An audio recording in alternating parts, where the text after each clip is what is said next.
Welcome back to the table. We just played Undaunted, Stalingrad. This is the latest one from Osprey Games and David Thompson and Trevor Benjamin.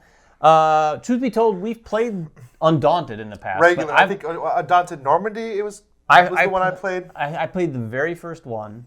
I played it once, maybe twice. Yeah. I remember it was introduced to me by Rodney Smith and Marty from Rolling Dice and Taking Names. They were very into it, still very much are. This one has been sold pretty highly to us because it has a campaign aspect that I think it's got everyone interested. And honestly, we just played one scenario, and we just looked into sort of the campaign steps that you take after the scenario. What did you think, first of all? Well, so I'll say this, first of all. As somebody that was okay with Undaunted, it was a game that I enjoyed. I like the deck building elements. I like that I can play a tactical military experience without needing to build an army or learn complicated hex and counter rules, or just it gives me that tactical wargame experience with the deck building that I love. And it does have luck as far as the luck of the draw, the luck of the dice rolls, but not nearly a crazy amount. It's not too much luck for me. No, it's not too much. I think it's very accessible. This made wargaming fun for me anyway. Sure. Wargaming is not a thing that I'm terribly interested in, but this is a fun take on it. And in Stalingrad, there's not much significantly different. They have a few different rules so far. But I mean, in terms of the way the core mechanics play, at least in this first scenario, it's quite similar. There is a new thing called routing, where you get these little white flags and you put them on your players or your tokens. That's a little, but for the most part, it's a lot like Undaunted. I want to talk about the cool aspect, and we haven't even scratched the surface on this. Well, yeah, and I want to mention this too, because if you ask how I feel about Undaunted, I'll say that I enjoyed it, but it didn't hook me.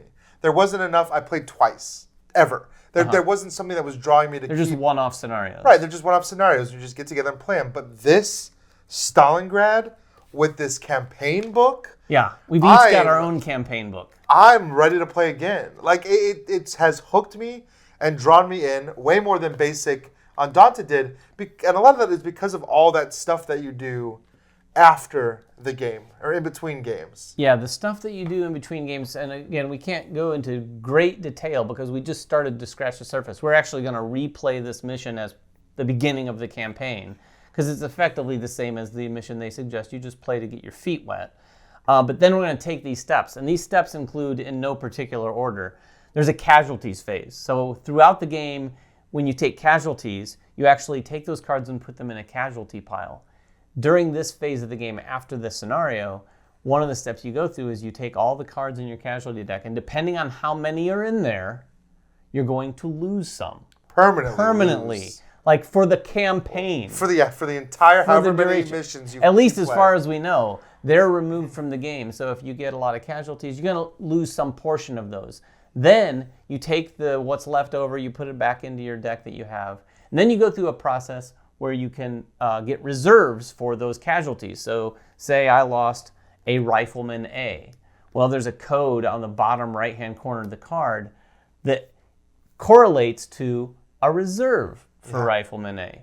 And then you get that. I think it's new art. It's a new name. It's a new person. It's a new person. Each one of these you cards really are people. Yeah, it gives you a sense of, personalizing these people that are in your armies.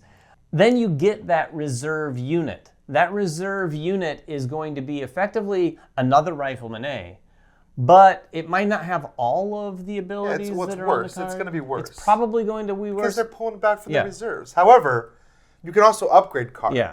And so that's something too, is characters that do survive, you have a chance of upgrading them every game. You'll upgrade somebody. And the upgraded versions of these cards introduce new abilities even, which is really cool. So they're not only stronger, they're different. Plus, that's just what happens to your basic deck. And as you go through the campaign, you're going to be bringing in new types of cards as well. There's tanks and stuff. Like tanks and vehicles and things that can also be upgraded as you complete these missions.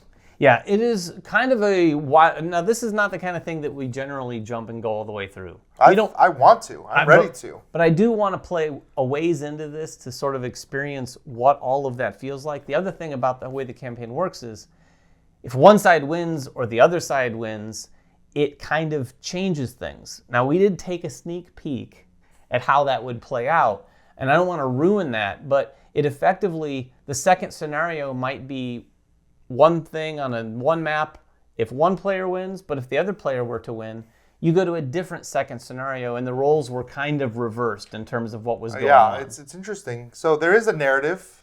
The book tells you what to read, and it really sets the Significant scene, narrative. especially for this one that we did. And all of this is based on the actual engagements, the historical engagements that happened in Stalingrad. And there's a whole record, and you're going to read narrative, and it's going to change based on whether you win or lose. In this particular scenario, I managed to win as Germany. Spoiler alert. Yeah, but you thought you were going to lose. Well, so there was a couple moments where I could have lost. I think some things, just a little bit of luck played into my hands and allowed me to win, because I could have lost to you a few turns earlier. If the situation had been just a little bit different, I think you would have won. Yeah, it's really interesting the way, if you've never played Undaunted, the way the game plays is you have to have the cards in your hand, and I play Rifleman A. I can do something with my Rifleman A token. I only have one Rifleman A token on the board. So as you do other actions in the game, I might get more Rifleman A in my deck, thereby being able to use it more often. Yeah. So that unit I'm going to be able to use more often, do things with it that Brian might not be expecting. Because usually if you just have one of them, you're like, okay, well, he's used his Rifleman A, so it's going to be a while before he uses it again. Unless I've gotten a bunch of Rifleman A's, then I'm like, I'll move, I'll do this, I'll control. So you can do a lot in one turn. And that feels pretty good. And well, that's how I won. I had 2 Rifleman Bs in my hand. I was able to move and capture an objective in one turn by playing 2 Rifleman B cards, which just happened to be the scenario goal for this scenario. They're all wildly different. Yeah. So anyway, that was our experience playing a first scenario of Undaunted Stalingrad. If you have any questions at all, hopefully not too much more than about the first scenario. But if you have any questions, make them in the comments below, and we'll answer whatever we can. Until next time, make sure everyone has fun at the table, and we'll see you then.